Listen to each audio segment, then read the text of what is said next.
ito na.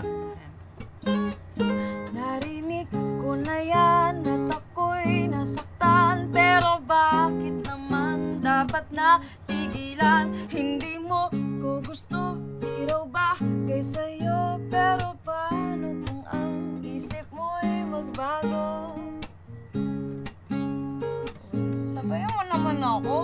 Dali na, tayo lang naman eh. Sige na nga, pero pag may ibang tao, ayoko talaga. Diyos ko, apela sa barangay. Eh kasi nga, hindi naman ako talaga kumakanta eh. Shhh!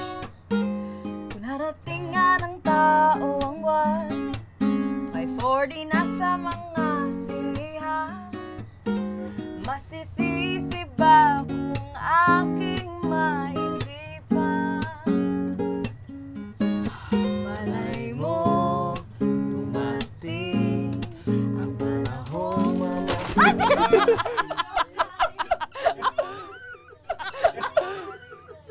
Bumigay yung kamabutan. Ay, ito, ito, ito. Okay. Okay.